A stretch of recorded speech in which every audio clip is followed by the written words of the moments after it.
Kim, ibutang mga amigo. Karon gianak ni gabi karon buntag atong panog nipon.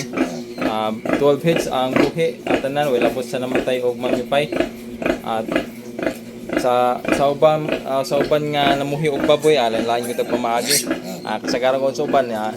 ini ka 3 days na daw kuha nila og ngipon og putol lagi ko kay parang mausa ang sibig sakit sa baboy. Para sad kuno nga naay dili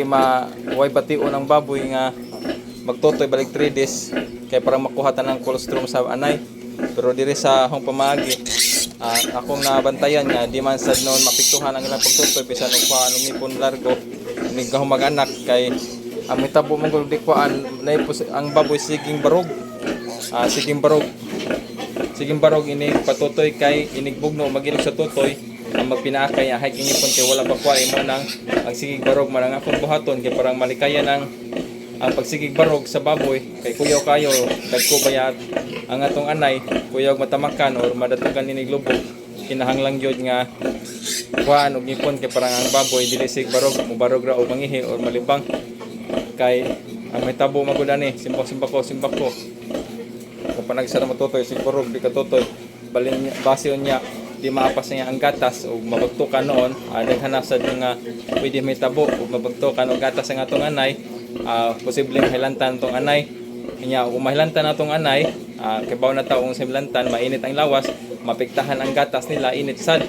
kung init ang gatas sa anay pinakadakong posibilidad nga magigit o mabasa ang tayo yung mga baktin dako na kayong problema taas na kayong sulbaronon maong kinahanglan naton yung bantayan ang pagpamuhi og baboy labi na gyud diri sa nganing baktin ang ato pamaagi wala tag sarta magpatining hasol kayo pero kinahanglan maguna atong hunahuna mga posibleng may tabo sa atong mga baktin para malikayan ang mga posible sad nga may tabo nga problema sa imong mga binuhing baboy labi na gyud sa imong mga anay nga nanay anak sensitibo kayo ning mga inganing babuya nga disad kumingon nga disab ko yung manghinambo nga tasog breed tasog klase basta importante lang wata nang ilad sa atong mga materialis o nang limbong og gisagikan tinuod kini og kung asa akong panulti og gisagikan ni akong mga materialis nga anay kasagaran jud basta bagong mga anak ingani labi na gud og daghang anak ma-stress sila ma-stress niya og ma-stress mahilantan jud niya mo nang akong buhaton magpadayon gud ko sa akong kinaraan sa akong naandan nga pamaagi ini kahong mag-anak mag-inject ta og antibacterial ayo lang nang LA kay dako sa posibilidad nga muugtang ang gatas sa inyong baboy kana lang dili LA bisan unsa kita na mo sa akong video kung sa akong gigamit nga antibacterial unya dala sad na plasing pero akong tirada ini kahong magpanganak ang gawas sa inunlan gamit ko og Uterex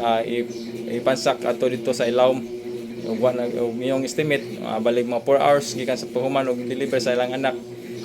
pwede na butangan imong Uterex para sure gyud nga walay bakterya nga magpabilin sa ilawom sa buuhanan sa baktin sa atong anay malikayan